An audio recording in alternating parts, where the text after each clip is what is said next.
All right. Good morning, guys. It is Sunday morning. My insomnia has hit like a motherfucker the last 2 nights and stuff, and I've got to get up and get some stuff done today. So I got up, cooked a little breakfast, ended up shooting a couple of videos last night, and I uploaded one on Wonder Woman last night, and I watched it, and I feel like it's dry as toast. So I don't know if I'll uh, upload the other two I shot last night, maybe reshoot them or something where I'm a little bit more lively. You know, you get tired and you get bored and all that stuff, you know. But the two videos I shot three videos I shot last night, like I said, I just uploaded one during the night and just hit published this morning as it uploaded overnight, and I watched it and I can do better. So I may do these later. So this morning I figured to, cook a little breakfast, got a little coffee, see if we can come to life a little bit, get the brain stimulated and stuff. And there's a video I've been wanting to do, but I think I'll just do it like in a live stream right now. See where we go with it and stuff. And I've got this thing in my point of my collecting where there's a lot of books I'm just really not into that's out there. No biggie. I'm getting quite a few things here and there. I hope this stream is working. Before I get into it, guys, I do have the chat up on my phone. So if there's something wrong with the stream, let me know. I've actually adjusted some of the settings on here to where it's not using so much broadband. So I'm not expecting a great picture, but it doesn't really matter. Let's see what we got here. Okay, nothing in the chat so far, but hopefully the phone will keep up with the chat if anybody jumps on here and watches, and let me know about the quality and stuff. Like I said, before I get into here, man, I want to make sure I'm not lagging too bad or the audio's off or anything. Hopefully I've got the settings right to where we can do this. Hey, okay. So what we're going to do is we're going to sit here and I want to talk a little bit about the Secret Wars 2. I've gotten to a point in my collecting where I'm going back and I'm kind of filling in a lot of gaps. And one of the things I always kind of wanted was some Secret Wars 2 crossovers here. I'm still asleep. They can be identified by that tag in the banner. Okay, story here real quick, right? A lot of people in the early 80s, you had two things happen in comics that never really happened before on a scale like this, right? In the early 80s, you had Secret Wars 2 come out. And this was really the first time where they used the tool of a miniseries in order to really bring in all these characters and have them interact together. It was the way that continuity had been built up by Marvel, the people who really started continuity, more or less, with their books. And all of a sudden, they just bring in all these heroes, and we get this big Secret Wars. It was very vague on how they get there. All these heroes just more or less appeared on a ship. You had some Avengers, Spider-Man, the Hulk, and everywhere that the X-Men, everywhere they were. You kind of got to see the dynamics of how the Marvel Universe had worked with everything they had built, how all these characters would interact. Well, the heroes look over and there's another ship, and they're able to identify a bunch of villains and stuff. And then all of a sudden, this light in space shows up and tells them they're going to be pitted against each other, and there will be a winner, And he all of a sudden makes a planet in front of them, and they dub him. I think he called himself the Beyonder, or somebody tagged him as the Beyonder. And this series was just fantastic. Well, what we ended up finding out was, this was more or less an excuse for a toy line that was coming out. And Jim Shooter jumped on there with Mike Zeck, and Jim Shooter ended up really taking advantage of that. And I'll tell you what, man, I'm trying to think. I think this was 1983. I was in 5th grade. This was just freaking fantastic. Okay, aren't in order. It's my favorite cover of all time, man. And you ended up having some really good questions pop up, like in Fantastic Four, Doom was dead, yet he popped up in this. We'll talk about that here in a minute.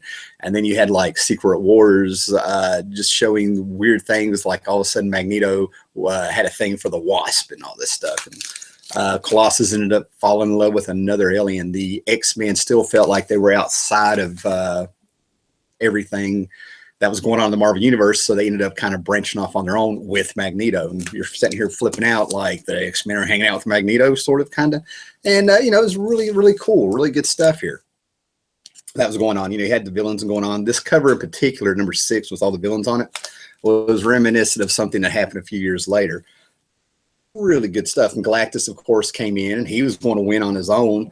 And I think the prize was from Beyonder, since this was essentially God, that, he was going to cure his hunger. So they all ended up kind of coming back together. And the real winner ended up being Dr. Doom. And of course, we got the big Spider-Man black costume out of this and stuff, right? And, you know, Jim Shooter tricked us. I've said it over the years when I talk about Secret Wars. He tricked us. It was really the story of Doctor Doom, and there was a bigger message in there, man, which came down to issue 10, where it was man versus God, in my opinion. You know, heavy stuff, considering this was supposed to be made for a toy line. And of course, a couple years later, real close to it, Crisis on Infinite Earths came out, and they actually had issue 9 that had all the villains on the cover. That was reminiscent of number 6 cover, I think is what it was. See who's in the chat. All right, some people were out there. Cool, thanks, guys. And okay, so he's got me hooked on Zach. Okay, so anyway, Crisis on the Earth came out, and a lot of people, my dad included, I remember walking, my stepdad, I remember walking in and showing him the Crisis. I'm like, look at this. He was like, well, they're ripping off Marvel.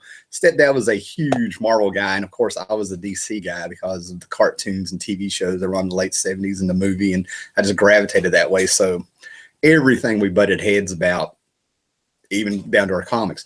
Turns out Crisis on Infinite Earths was the seeds were planted, and kind of things started getting rolling with that in 1980 to plan for DC's 50th anniversary. Pete Sanderson did research for DC, cataloging all their heroes with first appearances and stuff to have reference material for Wolfman. Pete Sanderson ended up going to Marvel, ended up becoming their research person, and he ended up helping Mark Gruenwald and a few other people with their official guides to the Marvel Universe. You know, I could whip those out. They're probably in a box here. But anyway, I digress. I'm getting off of it. Well, anyway, I'm assuming that Secret Wars was a success. The toy lines came out, and it was really cool. So they ended up doing, I got tons of books here, guys, and it's live. So they ended up doing a sequel in 1985 and stuff, man, and I was so on board. And they ended up doing Secret Wars 2, and they were going for it, man. They ended up coming out with something like 33 or 34 crossover events to go with this book to tie into it. And that's what hurt the story. Now, with Secret Wars 2, let me give you a little bit of what I was seeing. The Beyonder comes to Earth. All these heroes saw this Beyonder with the power of God, more or less, come in and build a planet from other planets, patchwork pieces from other planets, and build a planet and set them up. So when the Beyonder shows up, Reed Richards and them are right there, and everybody is flipping the fuck out. That's all there is to it. 11 viewers. Let me hold up and check the chat if there's any questions or anything. You could probably actually help me move this along if there are questions. Okay, seems like it's kind of stalemated right there. Wow, that's a lot of crossovers. Yes, it is. Okay, so what goes on is that this concept of Secret Wars 2 was fantastic. The concept, God comes down, wants to know what it means to be a human. How do we live our everyday lives? It's completely foreign to him, because what is revealed is that he was in his own space, and it was just him. There was nothing else, no stars. He just lived in blackness, and he was content. And then all of a sudden, the Molecule Man in the Silver Age caused an explosion, which gave him his powers, and it put a little rip there. And all of a sudden, the Beyonder had been one of us, a comic book guy, watching the Marvel Universe, and that's how he knew how to pull the heroes and stuff. We kind of got the answers of how the Beyonder and why the Beyonder did that. It was really kind of the study, like what are you and all this stuff.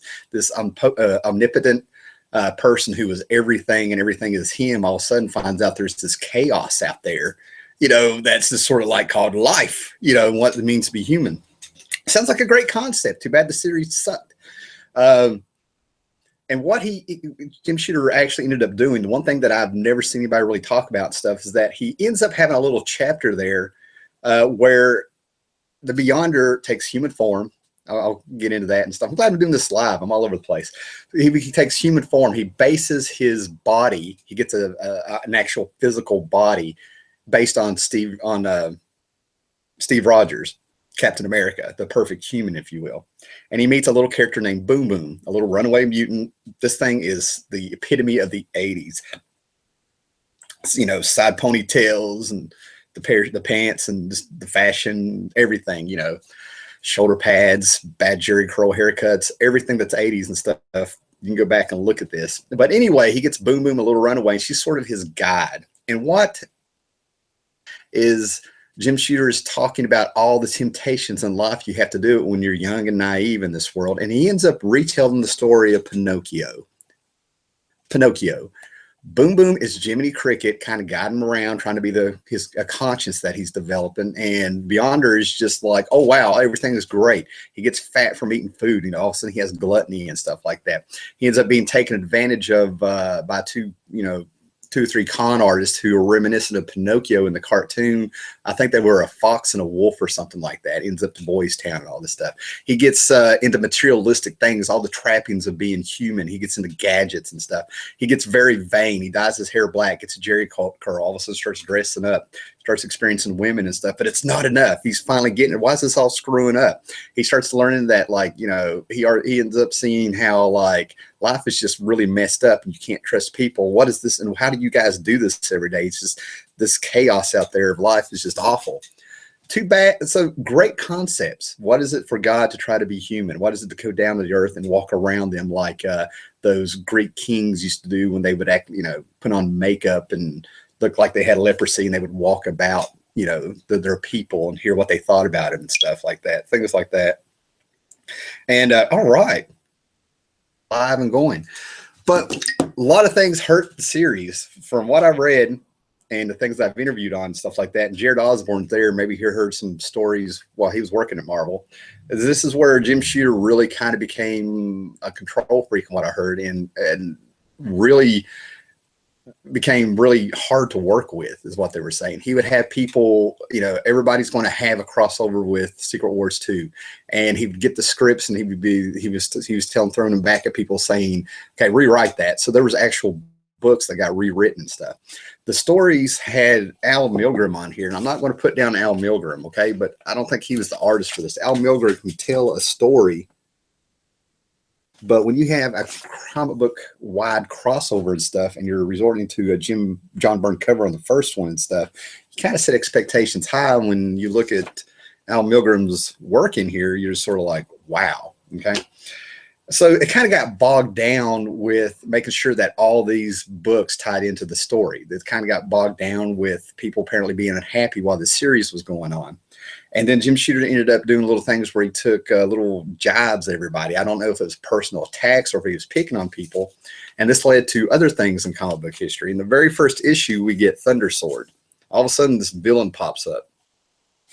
And, oh my God, let me find him. Thunder Sword apparently was a jab at Steve Gerber. This is Thunder Sword. I want you to remember how he looks and stuff like that.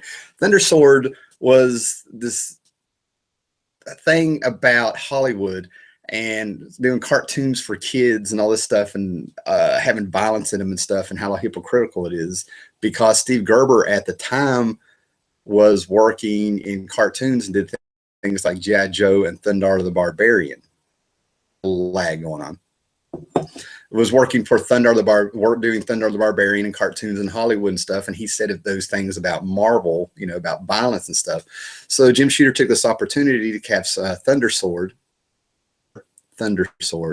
you know, made him this, you know, big, looking like a great big huge god on the stuff like that, to take a jibe at him. Well, apparently turned about as fair play, because years later you saw it coming. When Legends came out with John Byrne on there, John Byrne apparently had some kind of tiff with Jim Shooter also. Dr. Bedlam ended up taking over this body that was Macron Man or something like that. Ends up looking a lot like Thunder Sword. And that was your first clue something was coming. Then you jump up here to issue 5 of Legends. And Guy Gardner is fighting a character named Sunspot who looks like Jim Shooter, and is made to look like a fool, and he sort of has the power of the Star Brand. He talks about having a new universe and just make him look like a chump in here. A little jibe at Jim Shooter.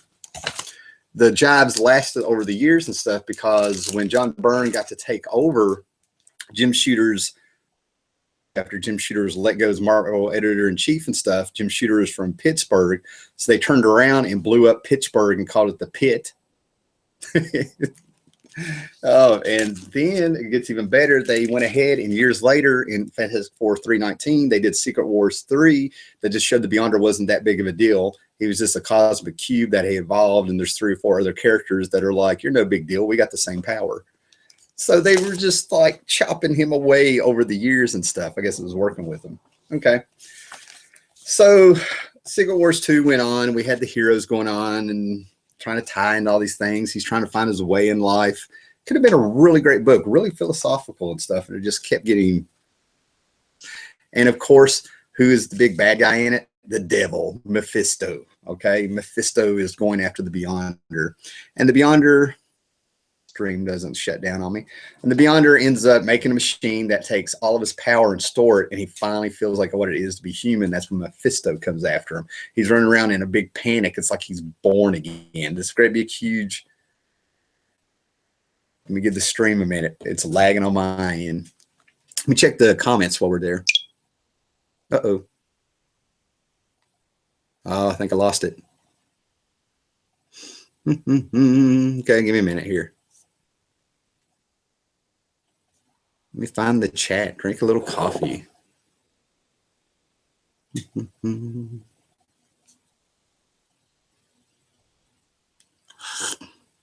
won't take but a minute.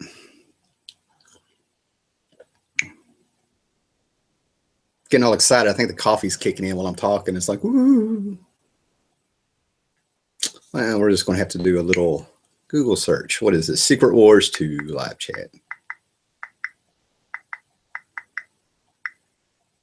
Anyway, it was a lot of fun back then to be, you know, in school and having something like this, and having all these books, and it was kind of hard to get them all, man, because some were better than others. There I am, 11 people still hanging in there, man. It's gone up and down. This is pretty cool. Sorry, guys, I'm hurrying. There we go. Oh man, the chat is hopping, man. That is awesome. Watching football from London on mute as Tim talks. That's cool. Yeah, burn cover, Milgram Materials. Yeah, will be disappointed for sure. And Jared Osborne says the Beyonder and the Monitor were the two dumbest supervillain names of the 80s. Well, Jared, to let you know about the Monitor by Marv Wolfman. He actually came up with this concept of an idea of a character who just watches heroes and villains and categorizes them and does studies on them in the early 70s at Marvel. And he was originally called the Librarian. So it gets worse. Anyway, I digress. So anyway, all these crossovers came over, and all these writers were told that you got to fit this into your stories, and people had to rewrite scripts at the last minute and try to hurry up and get these books out. So some of these end up being better than others, and these are kind of mixed up. And I haven't read of all of these, okay? Some of these I had, a bunch of these I had when I was a kid, some I just finally got, okay?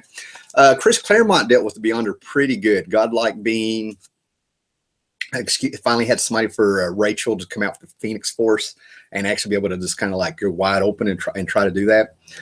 One of the biggest things that Claremont did was he had the Beyonder. I mean, you have God coming into your book, and even in the books, first thing that happens is New Mutants got messed with big time, man. He released the demon from Lila. I mean, this was books were coming out.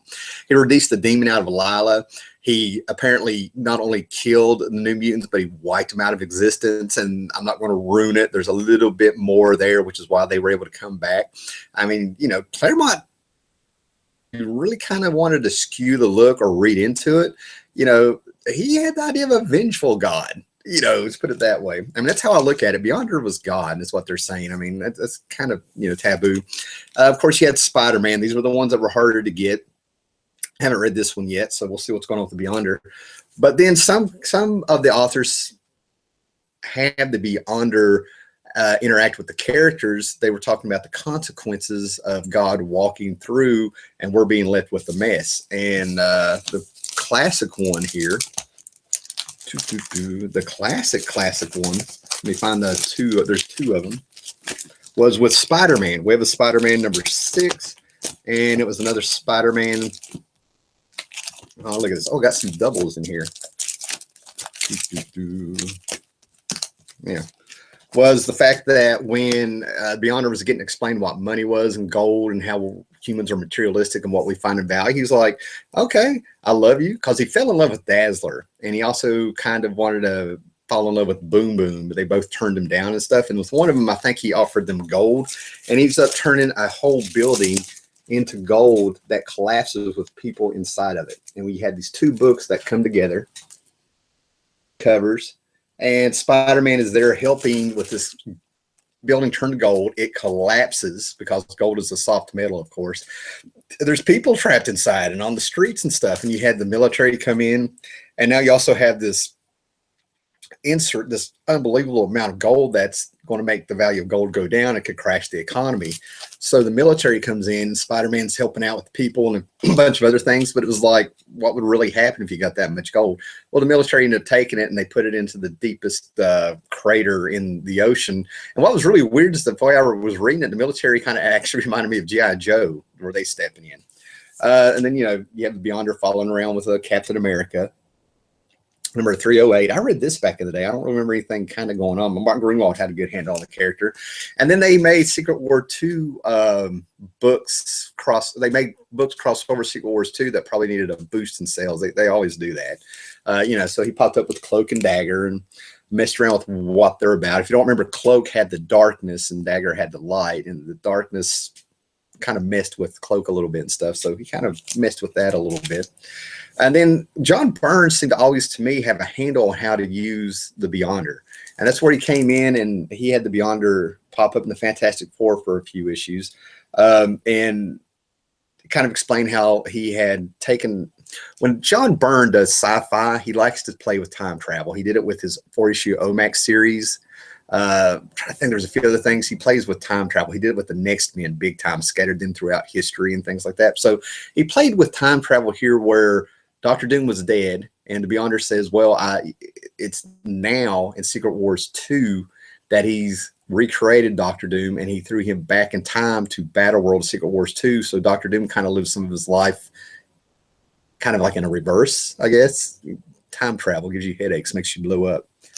So John Byrne had a good handle on it. I remember reading this Doctor Strange, and nothing, I don't know, it didn't really have an impact. I just kind of kept it around. One of the newer books I have is that, you know, he was kind of exploring, and the Beyonder hit this point where he wanted to be like a good Samaritan, kind of be a superhero himself. So he kind of hit this thing where he was going around trying to help people, and he ended up, his help, you know, God directly helping you and stuff really does make a difference. It can really screw things up philosophically, you know, if you get into it and stuff, you know. A little bit of Iron Man got thrown in there. And then this book right here, you talk about whoring out a book for a lot of events. The Defenders were ending with issue 152. So what do? They not only tie this into Secret Wars 2 and wrap up a bunch of little plot lines and things like that, but this is also ties into X Factor #1. So this book was sought out with for a couple years in the late 80s because it you know, crossed over with 2 of them, and everybody thought X Factor was going to be the new X-Men #1 of the 60s and stuff. Let me check comments. 15 viewers. Appreciate y'all hanging in there, man. I'm just drinking coffee, hanging out, and talking comics, man. There's no rhyme or reason to this. Or just, yay. Oh, thanks, man. I'm going to show you my phone here. I can't see. It doesn't, the comments are so small. I can see your avatar, but I can't see who is commenting unless I know you, man. You know, disappointing. I see the legends in here. Awesome. Oh, thanks, legend, man. John Byrne and Howlermouse, a damn good combo. You're too kind. You're too kind. All right. So as we went on, they got in there. They got the power pack with Curse. Apparently, Curse was quite the Walt Simonson character, man. He was popping up everywhere, and I think Beyonder brought him back to life. This is what was going on with him. And this Daredevil 223, I think this was one of the issues. This might have been by Denny O'Neil, and this might have been one of the issues where the guy, you know, he was told to scrap, you know, just get rid of everything and rewrite the book. I mean, the hammer was coming down. And like I said, to me, the New Mutants books were some of the best Secret Wars 2 crossovers that they were, because he really got in there and messed him up. Kind of a comeback. Then you had the Puma, and I think the Puma, part of the Puma's origin of the legacy is that he was sort of created, or the lineage went on with the Puma. I'm tearing this all up, but I think the whole thing was that the Puma always had this prophecy of fighting an ultimate like evil, and I think it was supposed to end up being the Beyonder. And Spider-Man ends up, helping try to save the Beyonder. I think is how I did it. And then, of course, we have Secret Wars 2, even way out in space and stuff, crossed over with the Avengers. And one of the Secret Wars 2 crossovers with the Avengers was like probably one of the best books I ever read. Now, the Hulk was mindless and in between dimensions. Got to go with the story. They got rid of the Hulk. They got the mind of Bruce Banner out or something like that. And the Hulk was sent by Doctor Strange into this dimension in between dimensions and stuff like that. So I just recently got those. I got some doubles here. Yeah. Continuing on with the Secret Wars 2 crossovers here. Chris Claremont, I haven't read this one. And yeah, Claremont really went for it, man. To me, he seamlessly was able with the New Mutants and the X-Men seamlessly put them in there with Beyonder. Here's a new one for me, Power Man and Iron Fist. 2 street level thugs, and all of a sudden God shows up, dressed like Michael Jackson with a bad Jerry curl. That's my worst nightmare. Yeah, even more New Mutants. And then there was an epilogue issue to Secret Wars 2 #9, which was fantastic. Roger Stern, I think he ended up coming in there. They did 32 pages, and they repaired Earth and had to deal with the Molecule Man and everything like this. And Silver Surfer came in, and they ended up repairing Colorado, I think, because in a fight to take down the Beyonder or something, they ripped it up to where it was like really... the damage was so deep to the Earth that, could have like collapsed or something, blown up. Fantastic epilogue. This was actually better. This is Avengers 266. This was actually better and had more emotion and stuff than all of Secret Wars 2, the whole series. I'd rather have had this. But, angry Beyonder, So this is good stuff. I like to comment a lot more of this. And again, here's John Byrne popping up. To me, he just had the best handle. And this book actually ended up blowing my mind a little bit because when this book came out, John Byrne never wanted to do Alpha Flight. He thought it was a ridiculous concept. This was just a throwaway team to have some, and had given an excuse to have a Canadian heroes and stuff to just go up against the X-Men. Then he had to come on there. At the same time, you had Mike Mignola and Bill Mantlo doing the Incredible Hulk books.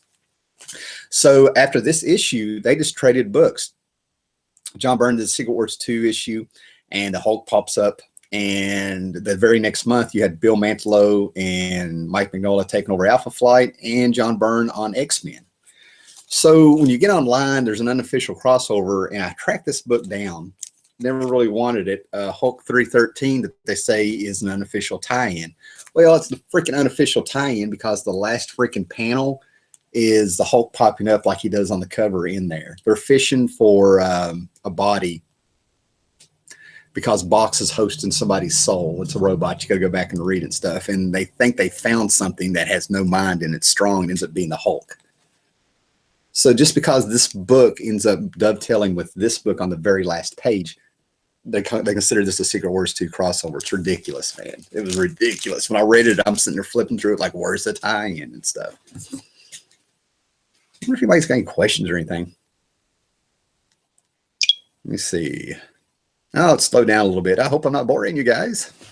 My coffee's kicking in. All right. A new one for me I haven't read yet. ROM number 72. Don't know what's going on here. That Hulk-like creature. Maybe it's a Skrull. Who knows? He's dressed in a purple leotard. Sometimes you just got to call it like you see it. And then one of the best issues to come out of Secret Wars 2.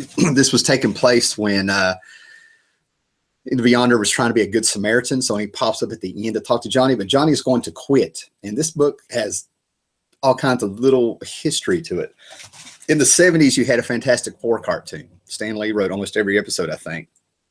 And it was 70s, so. But they didn't have Johnny Storm in it, the Human Torch, because in the early 70s, all the moms got together and decided they were going to mess with Saturday morning cartoons and everything should have morals and stuff. And that's actually, to me, the decline of Saturday mornings and stuff. But by the time we got to the 77 or 78 with that new Fantastic Four cartoon, they wouldn't put in the Human Torch, and they go back and forth. They say there was something else in development, so they couldn't get the rights. But there's also a thing about, well, we don't want kids to sit there and try to emulate the Human Torch. We're afraid they'll put gasoline and set themselves on fire all over, and all this stuff. Well, they go with this concept. There's this little kid picked on and lonely in middle school, and he's a lock and key kid, and he pours gasoline all over him to emulate Johnny Storm. Ends up in a burn unit, and Johnny Storm is wanting to quit. He wants to quit. And it's the Beyonder that pops up and talks to him. And after everybody hunting down the Beyonder and flipping out and everything like that, he ends up keeping, making Johnny Storm decide, hey, I want to keep going. I'm a hero. Some great stuff. Yeah. And of course, he fell in love with Dazzler. There's Jim Shooter worked on Dazzler in the early 80s. And I've seen a lot of people going back and collecting this whole series, the complete set of Dazzler. So, of course, Jim Shooter would kind of pop her in there, so why not?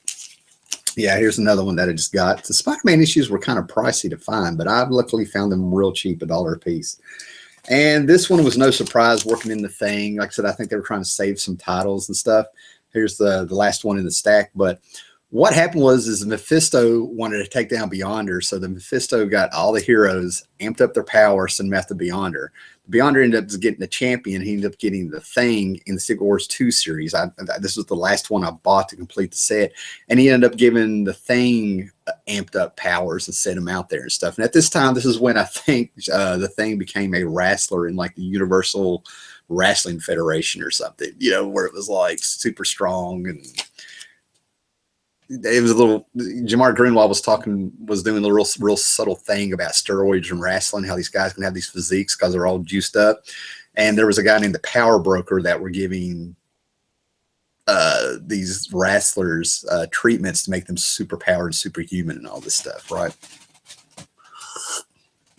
So I'm real glad to finally have all those crossovers, man. I mean, it's not the worst crossover ever, but it's pretty damn bad. But some of the issues outside of the book were pretty good.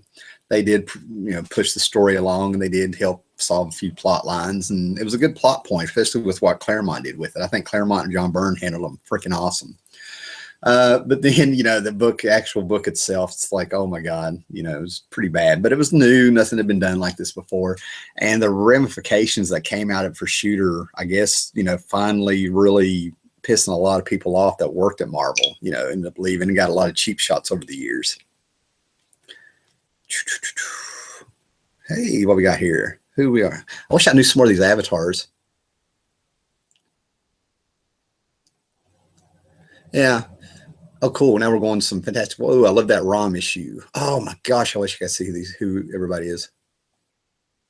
Wow, remember the paranoia of the years, D&D being satanic. Okay, so we're talking about the 80s, and there's people watching the chat, and we're talking and stuff. I can keep going, man. It doesn't matter here, man. But if you got something on here you want to talk about, just throw it out there, man. But the 80s was an interesting time, man, because basically the way I view it, with hindsight being 2020, it was a bunch of scam artists. Okay, you had heavy metal. You had a big satanic scare. You had like the culture, and our kids are being preyed upon by Satan and stuff, right? And that's really one of the things I think really skewed actual religion and stuff, because you had these con artists coming up. It was the day of the televangelist. And one way to get money from people is to give them all a common enemy that you're going to fight. So they went after heavy metal, mainly Ozzy Osbourne, and they went after Advanced Dungeons and Dragons. I think in 1982, they even had a TV movie or something come out that had Tom Hanks in it, that was called Mazes and Monsters. And it was showing this decline of this man who went into the fantasy world. It was Tom Hanks. He started playing D&D. They did in the movie acknowledge that this guy was mentally unstable to begin with, but he went into the fantasy and he thought it was real. So he was really trying to kill people and stuff because he was in the world of Dungeons and Dragons. These guys all started like dropping, the televangelists and stuff all started getting busted and dropping off towards the end of the 80s and stuff. And it was just ridiculous and stuff. You had parent groups coming out, going after a bunch of stuff. Saturday morning cartoons got really weird with all the new standards and stuff that they had to watch. 7 plot lines for every cartoon. You had one where they shrink, and they had this and that. You can go back and look it up. It's a real thing. That's why when the Batman animated TV show came out, it wasn't the Smurfs, and all of a sudden it was like mini movies, and we had our cartoons come back, look at a little renaissance in the 90s, like with the Tick and Freakazoid and all these great, you know, Eat the Cat, you know, thank you, Fox. Okay. And then, like, another thing about the 80s that I like, I see them talking about Mega Man and stuff like that. You got to see the rise and fall of the video game arcades and the rise of, you know, stuff. Starting out with the Atari, well, you know, started out with Pong in the 70s, but you had the Atari 2600, 5200. Then we got, like, you know, like a light flashing down from heaven and stuff. We got the Nintendo Entertainment System with Super Mario. You know, it's great time. Anybody got any questions and stuff? We got 15 viewers, and that's actually people checking in here. So let's see if I can get this to refresh.